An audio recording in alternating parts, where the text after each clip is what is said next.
In today's news, a fourth COVID-related death recorded in the BVI as cases continue to climb. And the COVID-19 spike results in cruise ship canceling call to the BVI. We also see local police officer admitted to practice law at the BVI Bar. And the COI brought before local law courts to deal with illegality of proceedings. Cabinet approves small vessels entry in water taxis and 2 children drowned in Guyana as a probe is launched. All that and so much more on today's edition of 284 News. The wait is over. CCT Fire is here. Experience ultra-fast downloads, seamless streaming, and even more reliable connectivity on an all-new fire-blazing super-fast CCT Fiber network. CCT Fire. Bring it home and upgrade today. Welcome everyone, it's Tuesday, July 13th, 2021. I'm Kamal Haynes. And my name is Javon Wilson. We are so thrilled and happy to be coming to you live out of 284 Media, out of the beautiful British Virgin Islands. Viewers, lots to get into as we dissect our top headlines for today. Now, at the beginning, we see persons who are experiencing any COVID-related symptoms are now being advised by the Ministry of Health. And of course, those who would like to seek advice or medical care can do so by typing in the link redcap.link/BVI COVID SMR as you are seeing on the screen. You could also scan that QR code with your phone if you want a better access to the QR code. The flyer is available via our 284 Media page and, of course, on the government's website. Also, we see government approving the COVID-19 small vessel entry protocols to now facilitate travel to the territory on board marine vessels measuring less than 78 feet in length with fully vaccinated passengers and crew only. Cabinet also approved the COVID-19 water taxi protocol, which would now provide practical guidance for the safe operation of BVI-based water taxis with fully vaccinated persons. This protocol is not presently intended to enable foreign-based water taxis to be able to operate commercially in the territory. Minister for Health and Social Development, Honorable Carvin Malone, said several adjustments were made considering the safety of the population and, of course, the allowance afforded to persons who are now fully vaccinated. Viewers, as we dive into today's newscast, 284 Media has now been reliably informed that another patient at the Dr. D. Orlando Smith Hospital, who, of course, tested positive for COVID-19, has passed as of today, July 13th. Now, viewers, based on information, the deceased is actually a sister of another patient who recently passed with the virus. Both patients were being monitored in the intensive care unit and unfortunately later succumbed to complications. Now, just about a year ago, on April 18th, actually, 2020, the first COVID-related death was recorded in the territory. The second death, viewers, was a 32-year-old male with underlying medical conditions. At the time of his death, the deceased was an ICU patient at the Dr. D. Orlando Smith Hospital. The third patient, viewers, to succumb was a 72-year-old male with underlying medical conditions as well. Now, as we know, the British Virgin Islands has now been declared to be at an advanced stage of community spread following the latest published statistics, which revealed that a total of 1,286 active cases are now in the territory. That, of course, is based on recent updates. The chief medical officer, Dr. Ronald Georges, at a recent press update said that at least 18 persons were waiting to be admitted to the hospital.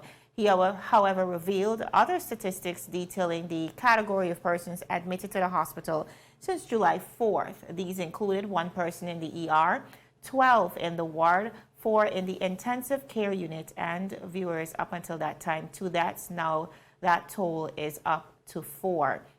Now, of the 17 living persons, 16 are said to be unvaccinated and 1 fully vaccinated. Viewers, quite an unfortunate turn of events.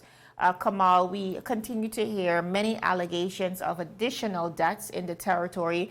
Of course, our newsroom has tried to reach out to the officials, in particular, who's handling the COVID-19 pandemic, but up until press time was unable to confirm. However, we do want to send our deepest prayers to those who are battling this virus, of course, and our deepest condolences to persons, family, and friends of the deceased. Well, viewers, we continue. The spike in recent COVID-19 cases continues to negatively impact the territory's economy, with the most recent instance being the cancellation of cruise ship Celebrity Summit, which was set to berth in the British Virgin Islands on Thursday. Well, the cancellation was confirmed by the BVI Ports Authority on Monday, July 12th, via a media release, where the Ports Authority said the ship was scheduled to call to the cruise pier on Thursday, July 15th, but the alarming number of COVID cases in the BVI resulted in the ship cancelling its call for safety reasons. What the media release stated, and I quote, "As a result of the high numbers of active COVID-19 cases within the territory, the organizations involved agreed that it was in the best interest for all to cancel the call to port. While our cruise guests, crew, and community's safety and well-being are always our top priorities. But the Ports Authority remains hopeful that once the territory's cases are controlled, that the ship will be able to resume its call in keeping with the original schedule. As we continue working on our cruise comeback, we will continue to update the public and announce returning cruises," end quote. Well, since the advent of the COVID-19 pandemic in March 2020, the BVI has only managed to receive one passenger cruise ship, which was on July 1st, 2021. Our viewers is still ahead. A success story in the midst of our current crisis. We see a local police officer being called to the bar. We have all that and so much more right after this commercial break, so stick with us. Is business slow? Cash flow down? Hosting an upcoming event? We can help. Advertise with 284 Media and take your business or event to the next level by enhancing your present marketing and messaging strategies. Allow our team of experts to create can play a personalized ad that sets your business apart Commercial. from all the rest. This could be your business or event. So, what are you waiting for? Contact our marketing team at 284media at cctbvi.com. Advertising with us works. So you're saying I can ask this cat any question? The cat is connected to the computer. You just type in the question, it will read his mind. There the answer comes.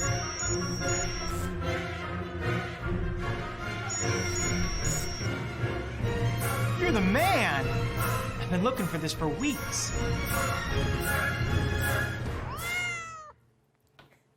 Viewers, welcome back to 284 News. We are so happy and thrilled always here at 284 to celebrate local accomplishments.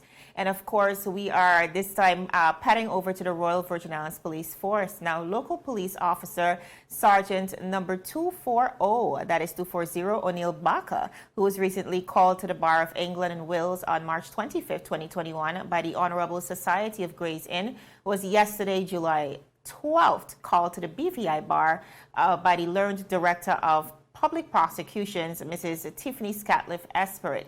His call was seconded by Attorney-at-Law Lorraine LaRose Charles before Justice Vicky Ann Ellis. Now, Sergeant Baca's success was neither a walk in the park nor a fly-by-night. Rather, it was a testament of his self-motivation, discipline, and perseverance and sacrifice. Now, after approximately 15 years since the last occurrence, Sergeant Baca became the fourth barrister in the history of the Royal Virgin Islands Police Force to have been called to the BVI Bar. His predecessors include retired Commissioner of Police, Mr. Vernon Malone, current DPP of St. Kitts and Nevis, Mr. Valston Graham, retired Inspector of Police, Mr. Kendoy Mills. Now, viewers, when asked to describe his journey to this, of course, this recent success, this is what Mr. Baca had to say. I would have to say that it was hard fought and bittersweet. Whenever I felt like quitting, and trust me, there were many a times I almost did, I would always reflect on my humble beginnings, my struggle, my progress, where I came from, my aspirations, and the countless time that God has actually came through for me. The fact that others were looking on from the sideline, some of whom were inspired, while others conspired against me and were openly rejoicing whenever I would hit an obstacle, wishing to themselves that I actually failed. Now, this I use as motivation to persevere, and in spite of the odds, here I am today. By no means this is the end of my journey. To the contrary, I'm actually just getting started. Now, viewers, Mr. Baca also urged local police officers to invest in themselves rather than reduce themselves to someone else's opinion of them or perception of their worth. This is what he had to say to his fellow officers. I would urge all police officers to invest in themselves rather than to reduce themselves to someone else's opinion of them or perception of their worth. In order for us to deliver a proper service to the BVI community, we actually need to invest in ourselves. Despite the naysayers, we must never allow anyone to define us or limit our capabilities based on their perception of us. We owe it to ourselves to be the best expressions of ourselves. If we are to truly put people first, which is the Royal Virgin Islands Police Force's #1 strategic priority, then we ought to put ourselves first by investing in ourselves. Then and only then will we regain the trust and the confidence of our communities and be able to bridge the lacuna that currently exists between the police and the public. The new lawyer, apart from being a police officer and, of course, now barrister in England and Wales and the British Virgin Islands, Sergeant Baca is also, viewers, a lecturer at the Tower of Faith Ministry, School of Ministries, in the BVI, a certified ICA compliance professional, and get this, a U.S. registered pilot. He had numerous persons to thank for his recent accomplishments. It was just worth listening to. Let's watch. Well, first of all, I must thank the Most High God, Jehovah. But I also want to especially take the time to thank all those who would have played a significant role or contributed to my success in one way or the other. Special thanks to my wife, Stacey Vanderpool, my immediate family members, my spiritual leader, Pastor Frankie Rattenham, his wife, Sister Cheryl, the entire Royal Virgin Islands Police Forces team, the former DPP, Ms. Kim Hollis, current DPP, Ms. Tiffany Scatliff Esprit, and the Minister of Education, Dr. the Honorable Natalia Whitley, among several other persons who obviously are too numerous to mention at this time. Now, viewers, contrary to popular opinion that ranks within the Royal Virgin Islands Police Force are corrupt, aren't suitably qualified, or possess the required skill, they don't possess the required skill, that is, to set the job done, Sergeant Baca continues to push the limits of the proverbial ceiling in an effort to dismiss such negative claims. Sergeant Baca is a distinguished local police officer with 14.5 years of experience and a proven track record in all aspects of policing. Now, based on his recent achievements, he has been appointed a new role within the Royal Virgin Islands Police Force as an in-house legal advisor and policy officer, posted at the police headquarters effective July 15th. Man, a lawyer, a lecturer, a certified ICA professional, registered pilot, husband, and father. I think when we talk about high achiever, we're definitely speaking about Mr. Baca. And Kamal, one of the things we have to take note of is when we think about Royal Virgin Islands Police Force officers, like Mr. Baca referenced, there's always a negative connotation attached to quite a number of officers. I'm really happy to see that Mr. Baca, along with many others within the force, are going above and beyond to prove that wrong. Indeed. And now to news of the COI, where Silk Legal has filed documents before the local law courts to deal with the illegality of the Commission of Inquiry, which Attorney Richard Rowe has termed to be an inquisition and not an inquiry. Well, according to the literature, an inquisition can be defined as an official investigation, especially one of a political or religious nature characterized by a lack of regard for individual rights, prejudice on the part of the examiners, and recklessly cruel punishments. Rowe made the assertion during a recent media conference where he pointed to a number of practices of the COI that he termed to be illegal. Well, one such action included the practicing of the COI's legal team, who at the time of the press conference had not yet been called to the BVI's bar. Well, according to Rowe, the BVI law states that for any solicitor or lawyer to legally practice the profession in the territory, they must first be called to the BVI bar. Well, take a listen. That action is before the court now. They have not been called. We challenge even the counsel. He should too have been called. Arrow also pointed to some of the other practices displayed by the ongoing COI, which he believes is unjust to all participants. The Commission, through solicitors who are not yet called to the bar in the BVI, in breach of our laws, select documents from whatever sources they collect them and send them to us. In breach of the Solomon rules, which are the laws that are controlling how commission of inquiries are conducted, we lawyers are subjected to simply sitting there beside our clients, not being able to even communicate with them, as you would have noticed when I tried to the speaker, honorable speaker, during that interview, to ask questions, to add to the documents they have. So what we have is an inquisition which is one way. They have chosen what they wish to produce. We don't know. We have raised it with the commissioner that we really want a chance to produce our own evidence to rebut what they may have produced and clarify. We have got no response as to if or when that will happen. Whether legal proceeding could have been a factor in the recent decision by the COI's three key attorneys, Bilal Wurat, Andrew James King, and Rhea Harrison, who appeared on the BVI's High Court listing on Monday, July 12th, to seek admission to the BVI's bar. And Javon, you see here, obviously, this particular press conference was held almost a week ago.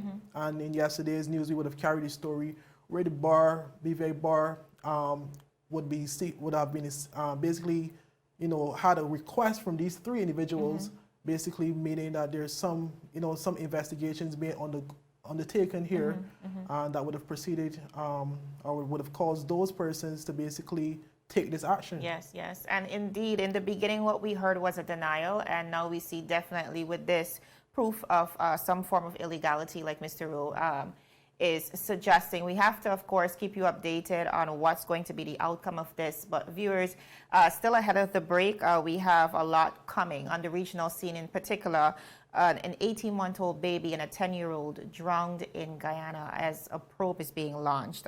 Very, very daunting situation. We're going to examine the details right after this commercial break. Father Jesus, that line here long like church service. Alright, do enjoy the rest of it then. Next customer line, please. Wait, hold on a second. Yes, Sonny boy, come. Yes, Sonny. Good morning. Good morning, Sonny boy. Hold on there. You must have cut fun topic. It's okay. I'll take care of it. What? No man to take care of me.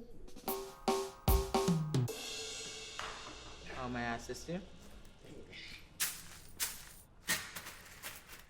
Yes. You want top of power? You want top of power? Join the prepaid party with CCT and enjoy more affordable data plans, more top-up promotions, more savings with hero bundles, and more value for your money each and every Tuesday with Top Up Turn Up Tuesday. Visit a CCT store today or anywhere CCT Top Up is sold and top up your phone. 5, 10, 15, 20, 25, 30. You want top of power? Our viewers, welcome back. Now to news of track and field. Akrisa, Eristee, and Palesa Caesar created history for the BVI when they became the first athletes to secure medals in their respective age disciplines in the just concluded 2021 NACAC Under 18 to Under 23 Championships in Costa Rica over the weekend. We'll take a look at this package. Competing in the under 20 400-meter event on Saturday, July 10th, Eristee, running out of lane number 5, managed to secure a silver medal under rainy running conditions with a finishing time of 55.66 seconds, where she became the first athlete from the BVI to win a medal in the under 20 400-meter event. Well, that race was won by Trinidad and Tobago's Rayan Seville with a time of 54.85 seconds. But Eristee also competed in the under-20 200-meter event on Sunday, July 11th, but she just missed out on a podium finish, placing 4th with a personal best time of 24.36 seconds. Well, that race was won by Camille Rutherford of Bahamas in a time of 23.42 seconds. Well, speaking on her performance, Eristee said it was a great experience and that it positively impacted her significantly. But the BVI Athletic Association's General Secretary Stephanie Russ-Penn asked the athletes a few questions on her behalf. Well, that 400, it felt good. I went out and followed my strategy. Not the time that I was aiming for, but this is my first time competing in conditions like these, so yeah. Yes, it was a bit cold on that day, but I would say that you did a great job handling that weather for the first time. Now tell us a little bit about your 200 where you had a personal best. Well, for the 200, I just went out and just put it all out there. Did the best that I could. Although I felt I could have done a little better, but yeah. Okay. And what are you looking forward to as time goes on? Looking forward to faster time, lowering my times. Well, meanwhile, Cesar secured a third-place finish in the under-18 shot put event, tossing the put a distance of 12.89 meters. Well, Cesar's bronze medal made her the first athlete from the BVI to medal in the under-18 category of the shot put event. Well, the event was won by Jamaica's Britannia Johnson with a throw of 14.33 meters, where she defeated her twin sister Brittany Johnson, who placed second with a throw of 13.94 meters. But Cesar also competed in an under-18 discus throw event where she placed 5th. Well, Cesar described the championship as a good experience overall.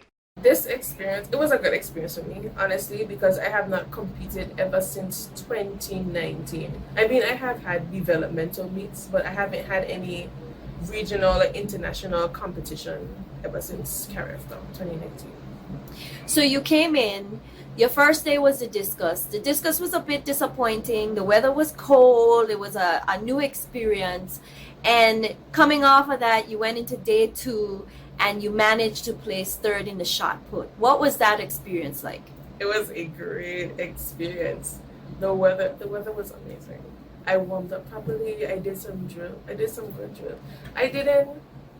My numbers, I didn't expect to get those numbers, which was not really disappointing, but it was all right. I expected to aim higher, but that's okay. All right. So what do you look forward to coming up to 2022? 2022, I expect to throw further, get stronger, get faster in the circle, and that's it. Well, President of the BVI Athletic Association, Steve Augustine, said he was proud of the performances displayed by the female athletes over the weekend. These are again exciting times for BVI Athletics. Athletes Akrisa Eristee, silver medal in the under-20 girls at the NACAC under-18 to under-23 Championships in Costa Rica that just took place over the weekend, and Palesa Caesar 1289 for a bronze medal in the under-18 girls shot put event. It doesn't get much better than this. NACAC, of course, that's a very elevated type meet, and those 2 athletes from the BVI went on down to Costa Rica and they did really well, and for that I'm very proud of what they did. I'm super happy, super excited. We can't wait to physically greet and welcome them back. They're scheduled to return this afternoon at 5:45, and again, people of the BVI, this is something that we definitely got to support. BVI Athletics, 110%. Well, the 2 athletes are back in the territory as they were scheduled to return around 5:45 p.m. yesterday.